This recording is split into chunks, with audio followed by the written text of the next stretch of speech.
Assalamualaikum warahmatullahi wabarakatuh. Salam sejahtera bagi kita semua dan selamat pagi menjelang siang.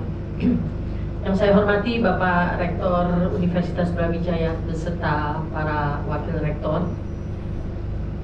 Yang saya hormati Dekan Fakultas Kedokteran Hewan, sudah boleh dibilang fakultas kata Pak Rektor, Fakultas Kedokteran Hewan Universitas Brawijaya, dan juga program studi kedokteran hewan yang ada pada hari ini. Dan tadi sedikit berdiskusi, mungkin nanti apakah tetap program studi atau PPDH, pendidikan profesi. Yang saya hormati para pimpinan di lingkup Universitas Brawijaya dan juga Ketua Perhimpunan Dokter Indonesia Cabang Jawa Timur 2, sejawat Dr. Shailing, ibu-ibu 5 pendekar perintis PKH, Program Kedokteran Hewan, Prof. Pratiwi dan kawan-kawan yang tidak pernah saya lupakan, para guru besar dan staf pengajar di lingkungan Kedokteran Hewan Universitas Brawijaya, para undangan, Bapak Ibu sekalian mewakili institusi instansi yang bermitra dengan Kedokteran Hewan Brawijaya, serta para orang tua, keluarga dan pendamping para dokter hewan baru, dan anak-anakku para dokter hewan baru yang saya banggakan. Puji syukur kehadirat Allah Subhanahu wa Ta'ala, hari ini semua dalam keadaan sehat sejahtera dapat berkumpul pada hari yang istimewa, di mana kita betul-betul mensyukuri rahmat Allah karena sebagian besar 50% dari angkatan yang ada tertampung untuk segera menyelesaikan, karena terminal pendidikan kedokteran hewan tidak bisa S1 sarjana kedokteran hewan, harus dokter hewan. Oleh karena itu hari ini menjadi sesuatu hal yang sakral, dan saya berterima kasih atas undangan yang diberikan pada saya. Saya sebetulnya telah mengakhiri sebagai Ketua Umum Perhimpunan Dokter Indonesia 2 periode selama 8 tahun pada akhir tahun 2014. Dan saat ini saya sebagai Ketua Dewan Penasehat Perhimpunan Dokter Indonesia sekaligus diminta mewakili dan menyampaikan maaf dari Bapak Ketua Umum Pengurus Besar Perhimpunan Dokter Indonesia, Dr. Heru Setianto, yang saat ini berangkat ke Jepang membahas mengenai zoonosis dengan negara lain. Kami mengucapkan selamat dan gembira atas kelulusan para dokter hewan baru yang luar biasa, yang tadi disampaikan Bapak Rektor, kalau dilihat IPK-nya sangat tinggi. Ini juga rata-rata saya tahu karena sebagai mahasiswa banyak aktivisnya yang juga sangat berkomitmen dan berdedikasi.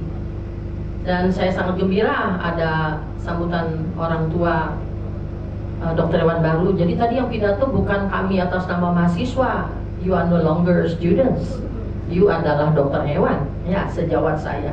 Jadi betapa profesi dokter hewan ini sesuatu yang amanah, sesuatu yang saya katakan tadi pada Bapak Rektor, kami profesi dokter hewan itu berdakwah dan jihad, menjalankan firman-firman Allah, karena yang diurus adalah objeknya hewan. Dan hewan itu adalah sering yang diabaikan, padahal manusia tidak bisa hidup selain dengan makan sesuatu yang hidup, yaitu tumbuhan maupun hewani.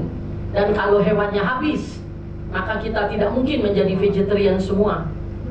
Dan kalau kita tidak sukses meningkatkan hewan pangan juga, ketersediaan pangan bumi semakin banyak penduduknya akan menjadi tidak tertampung dan tidak terpenuhi kebutuhannya. Itulah peran-peran kita. Belum lagi bagaimana wabah itu harus dicegah agar tidak menjadikan satu mudarat bagi masyarakat. Saya juga mengucapkan selamat kepada bapak-bapak dan ibu-ibu keluarga orang tua dokter hewan baru. Perjuangan yang luar biasa, membiayai, mendampingi dalam suka dan duka, sehingga akhirnya jadilah anak-anakku semua dokter hewan yang siap terjun ke masyarakat. Untuk informasi Bapak Rektor, biasanya seluruh dokter hewan baru di fakultas-fakultas kedokteran hewan rata-rata 90% sudah bekerja. Belum lulus pun banyak yang sudah di ijon, sudah dibayar, sudah indep. Kalau ada yang belum bekerja, itu karena mereka milih-milih, Pak Rektor, bukan karena tidak tersedia. Apalagi saat ini luar biasa. Jadi Brawijaya baru melepaskan lulusannya tahap 2 di 2015 ini.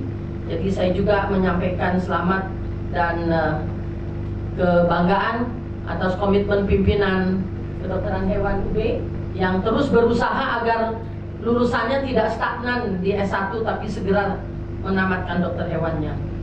Saya mohon maaf karena baru diminta menyampaikan pembekalan secara mendadak sehingga saya kaget juga. Mohon maaf waktunya mungkin dibatasi sekitar 10-15 menit. Namun apa yang saya perlu bekalkan kepada Anda semua? Tadi bolak-balik kita mengangkat mengenai etika. Kedudukan Anda ke depan adalah menjadi duta suara profesi. Karena profesi dokter hewan sangat unik dan tidak begitu dipahami. Seorang akan berpikir Anda sama dengan dokter manusia. Tidak. Hanya salah satu dari 5 fungsinya Anda menjadi praktisi sebagaimana dokter umum. Sedangkan fungsinya ada 5. Masih ingat kuliah saya 2S, 2A dan layanan medik veteriner. Anda mengawal safety dan security, bahwa produk hewan dan hewan hidup harus dijamin sehat. Sehat bagi sesama hewan, sehat bagi manusia yang mengkonsumsi, sehat bagi lingkungan. Yang kedua, security. Anda menjamin bahwa hewan hidup dan produk hewan adalah bukan sumber penularan atau penyebaran penyakit. Dan itu adalah dengan menerbitkan sertifikat sehat yang dipertanggungjawabkan dunia akhirat.